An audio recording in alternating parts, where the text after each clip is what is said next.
বেলা গড়াচ্ছিল তখন। পছন্দের বইয়ের খোঁজে মেলার মাঠে বাড়ছিল ভিড়। নানা ধরনের বইয়ের পসরা, সেখানে চলছিল মণিমুক্তোর খোঁজ।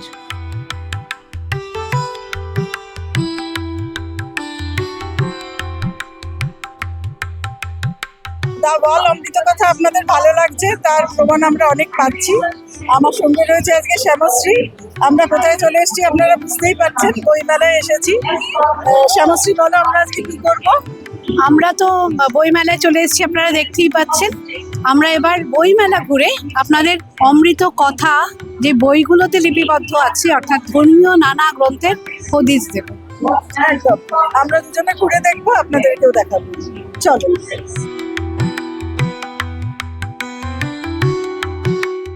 4 নম্বর গেটের কাছে গৌড়ীয় মঠের স্টলটি ঘুরে দেখে আসতে পারেন। গৌড়ীয় সাহিত্যের এক ঝলক সুবাস নাকে এসে ঠেকবেই।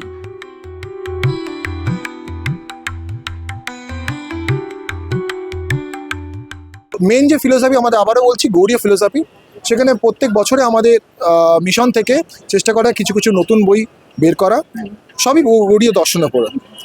তো আপনারা আমাদের যে মেন গ্রন্থ হিসেবে বলতে পারেন গৌড়ীয় ভাষ্য, তার যে ভক্তিনাথ ঠাকুরের রচিত জৈব ধর্ম, আপনারা ওখানে দেখতে পারবেন।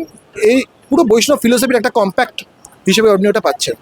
এছাড়া আমাদের ভাগবতম, আমাদের বৈষ্ণবের দুটো মেনলি আমাদের গ্রন্থ বা গৌড়ীয় বৈষ্ণবের, সেটা হচ্ছে চৈতন্য চরিতামৃত আর চৈতন্য ভাগবত, যার উপর বেস করে টোটাল গৌড়ীয় সম্প্রদায় দাঁড়িয়ে রয়েছে।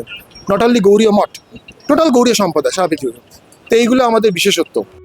মেলায় যে ধর্মগ্রন্থের চাহিদা উত্তরোত্তর বাড়ছে জানালেন 4 নম্বর গেটের কাছেই পতিতপাবন প্রকাশনীর কর্ণধার। তার স্টলে অন্যান্য বই থাকলেও গীতার বিক্রি সব থেকে বেশি।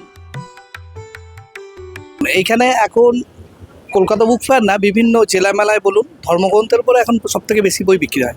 যেরকম ভগবদ গীতা, শ্রীমদ্ ভগবদ গীতা, মানে যত বই আছে যদি বেশি বিক্রিত হয় সেটা হচ্ছে শ্রীমদ্ ভগবদ গীতা। এর উপরে কোনো বই নেই আমার মনে হয় না বেশি বিক্রি হয়, মানে কোয়ান্টিটির উপরে যেটা বলতে চাই, এর হচ্ছে ব্যাপার। আর আমাদের যেরকম পুরাণ সমগ্র 18টি পুরাণ, এটা তো আমাদের শেষ হয়ে গিয়ে আবার নতুন করে ছাপাতে হলো, আজকেই সেটা আবার নতুন করে ছাপিয়ে এসছে। মানে আপনাদের স্টলে তো অন্যান্য বইও আছে, কিন্তু লোক এসে কি প্রথমে ধর্মগ্রন্থের জন্য আমরা স্পেশালিস্ট। দেখুন নামটাও দেখুন পতিত পাবন পাবলিশার্স, মানে অর্থাৎ ভগবান বিষ্ণুর আর কি নাম, আর এক নাম। ওই জন্যে আমরা ধর্মগ্রন্থটা বেশি প্রকাশ করি এবং বিক্রিও বেশি করি। একসময় ভারতের সাধক আর ভারতের সাধিকা, এই দুটি বই প্রকাশ করে সাড়া ফেলেছিল করুণা প্রকাশনী।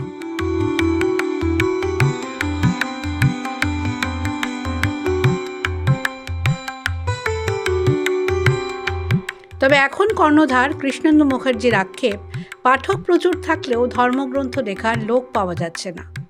সেই রকম লেখকও আসছে না আমাদের কাছে, বা পাচ্ছি না যে ধর্মগ্রন্থ আরো বার করব। এখন এমনি উপন্যাস বা ধরুন ছোট গল্পের কালেকশন, এই ধরনেরই লেখকরা এখন লিখছেন আমাদের ঘরে যারা আছেন। মানে ওই জন্য ধর্মগ্রন্থ আর পাচ্ছি মানে রিডার নেই নাকি লেখক? না, রিডার যথেষ্ট আছে, লেখক পাচ্ছি না বা আসছেন না। ওই জন্য মানে ভারতের সাধকের মতো না, কিন্তু ভারতের সাধকের এখন কিরকম? এখনো ধরুন 5টা খণ্ডের সেট, এখনো বছরে 200-300 সেট বিক্রি হয় এখনো।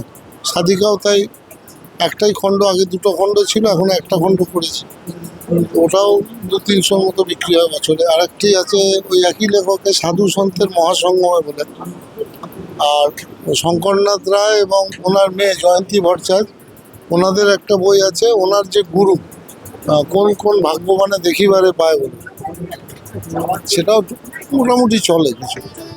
6 নম্বর গেটের কাছে ভারত সেবাশ্রম সংঘের স্টলেও পাঠকদের লাগাতার আসা যাওয়া।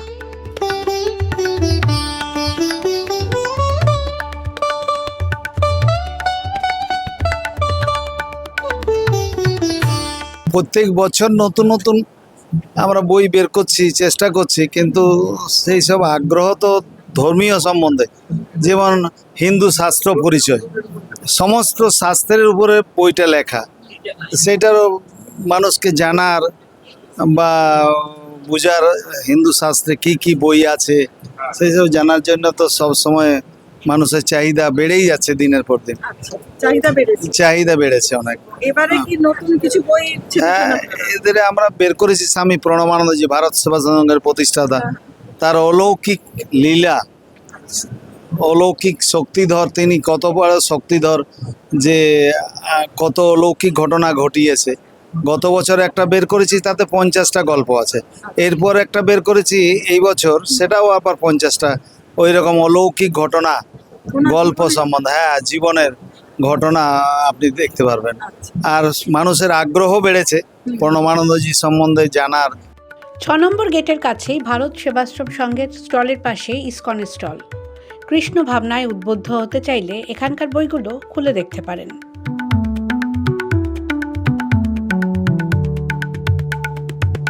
মানুষের মধ্যে বই পড়ার অভ্যেস কমছে, তাই তাদের উদ্বুদ্ধ করাই কাজ, জানালেন স্টলের এক কৃষ্ণ অনুরাগী।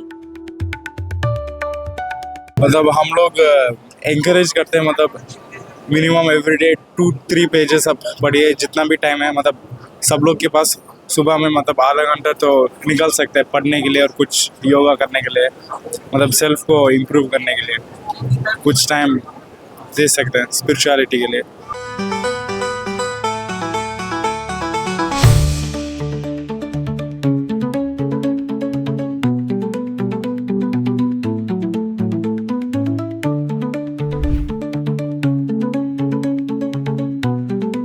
বইমেলা শেষ হচ্ছে 3রা ফেব্রুয়ারি।